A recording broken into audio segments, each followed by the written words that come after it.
MBA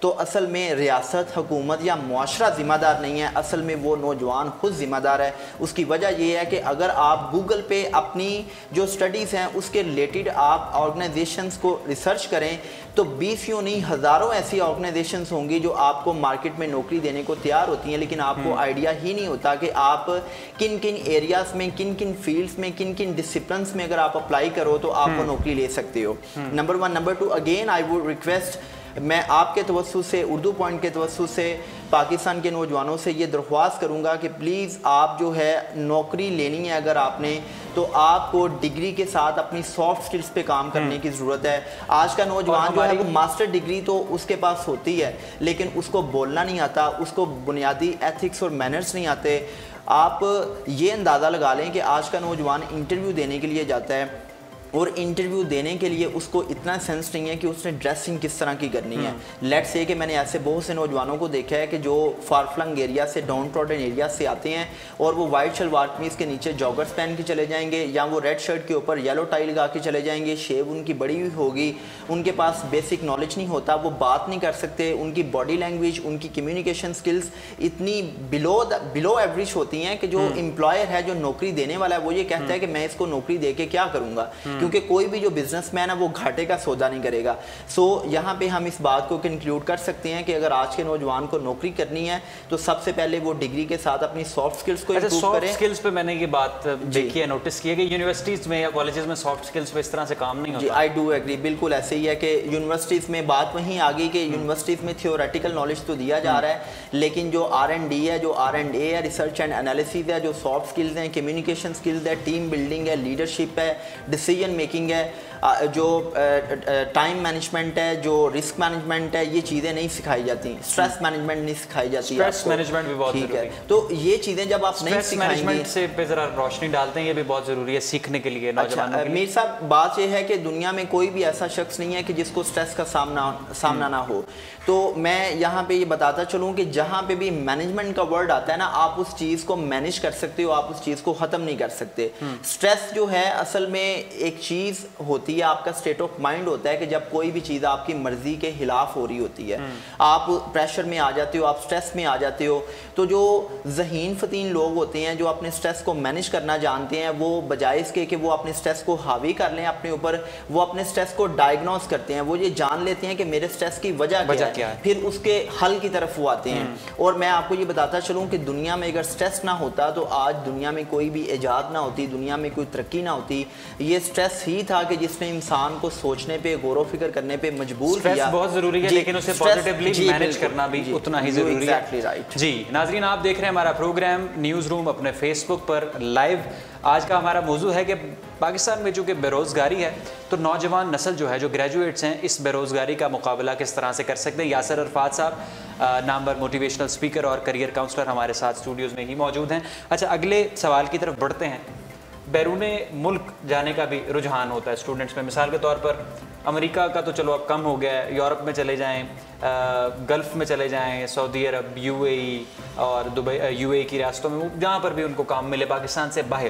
مگر گزشتہ کچھ برسوں میں یہ بھی نوٹس کیا گیا یاسر صاحب کہ باہر جو بھجواتے ہیں آپ کو, جو ایجنٹس وغیرہ ہوتے ہیں, انہوں نے بھی بہت سے فراڈز کیے ہیں لوگوں کے ساتھ. وہاں پر بھیج دیا, پیسے بٹور لیے, وہاں پر کام نہیں ملا, فیس لے لی. کچھ ایسے بھی واقعات اسٹوڈنٹس شیئر کرتے ہیں گریجویٹس کے.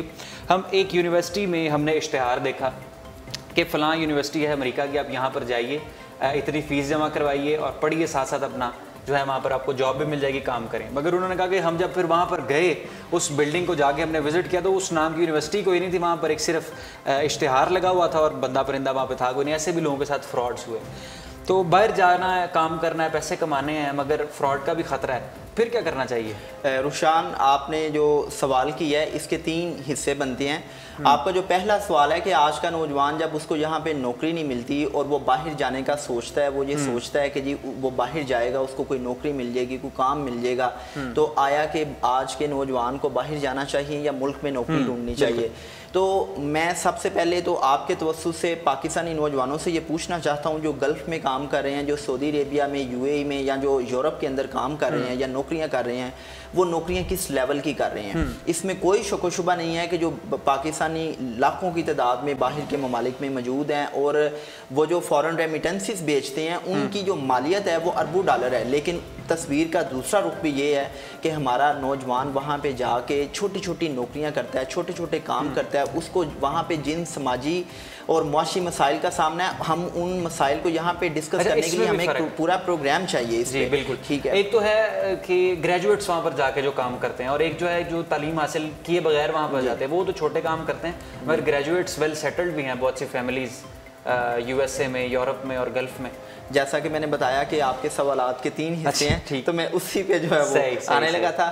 میر صاحب بات یہ ہے کہ پہلے تو میں بے روزگاروں کے لیے بات کروں گا جو ان پڑھ ہیں. میں ریکویسٹ کروں گا کہ کوئی بھی ایسا نوجوان پاکستان کا جو بے روزگار ہے اور جو ان پڑھ ہے یا جو کم پڑھا لکھا ہے, اس کو باہر جانے کی کوئی ضرورت نہیں ہے.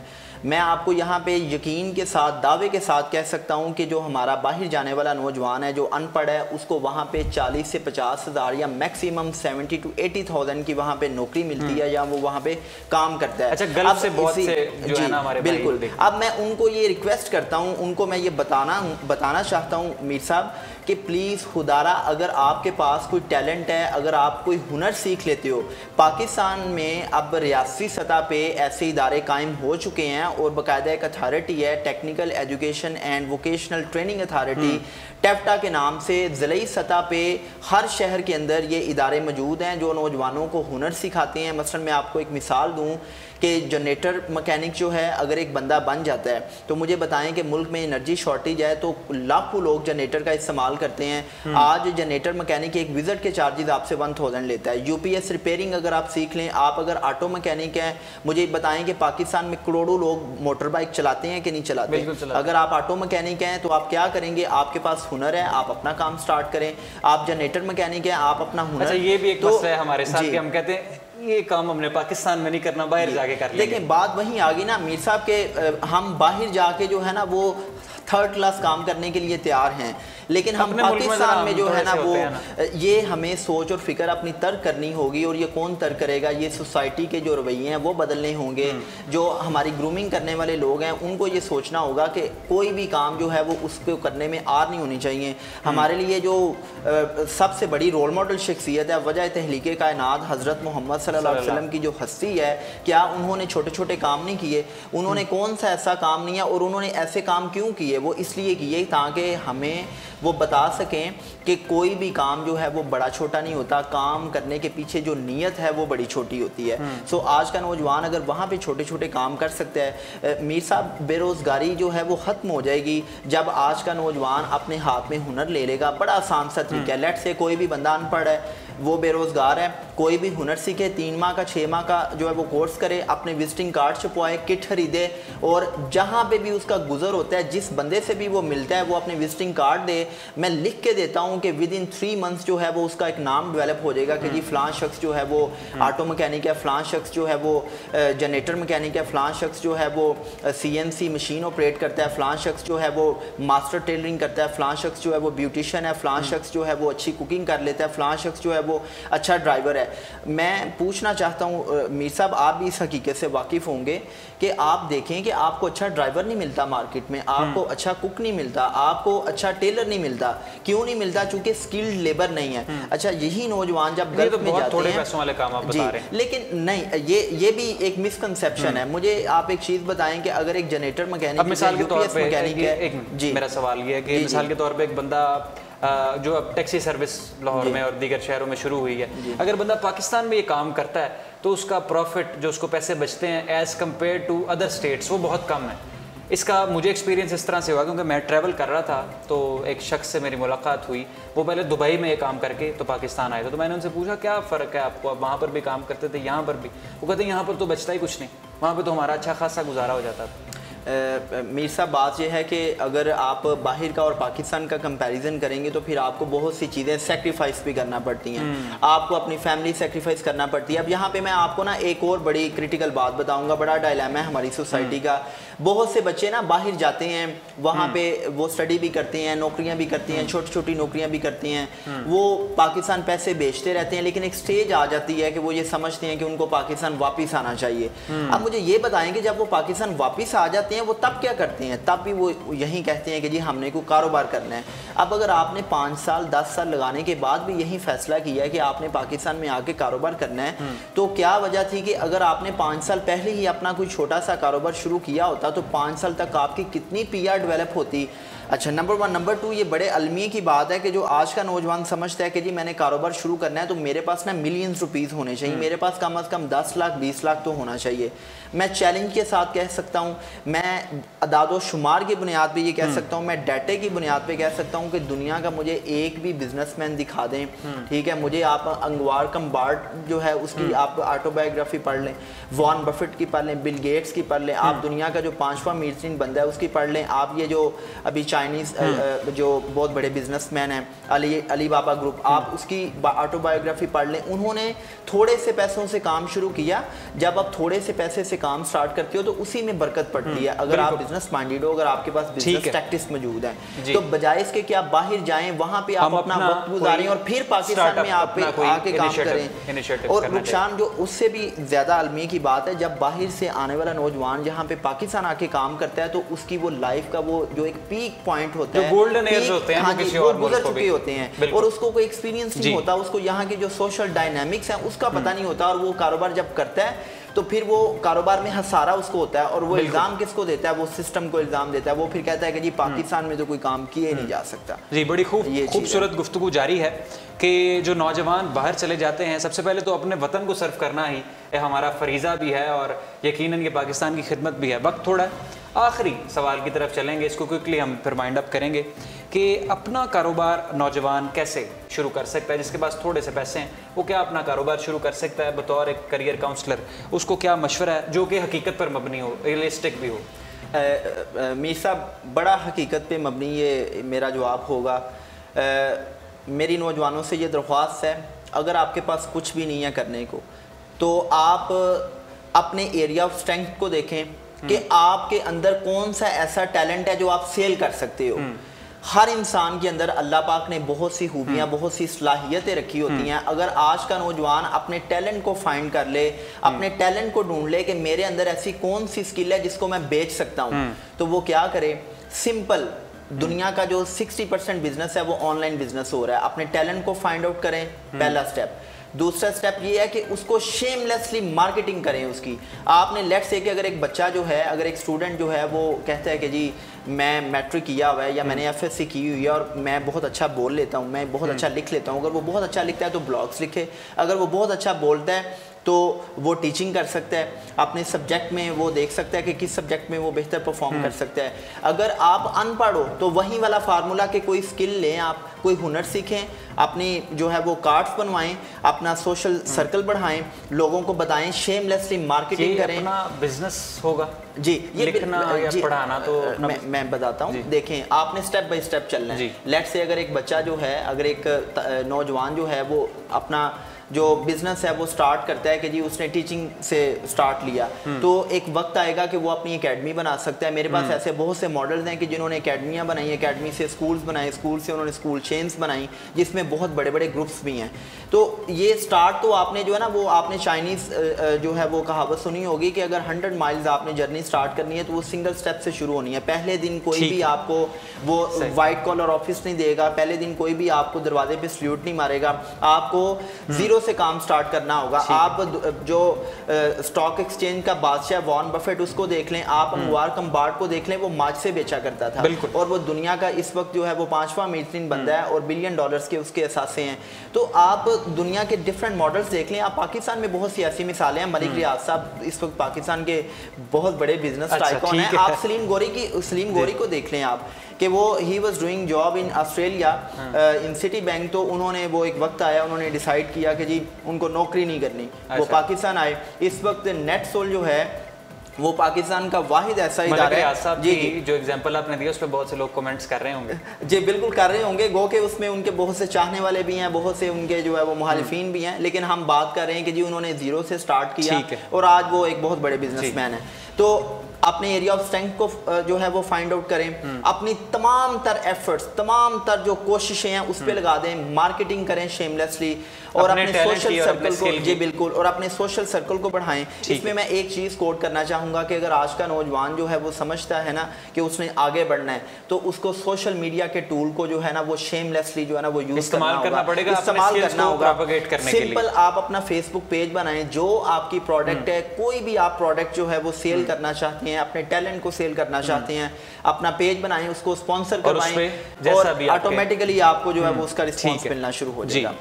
جی بہت شکریہ یاسر عرفات صاحب, بہت آپ نے جو ہے قابل اور قابل تعریف مشورے ہمارے نوجوانوں کو اور جو اردو پوائنٹ کے ناظرین ہیں ان کو دیے.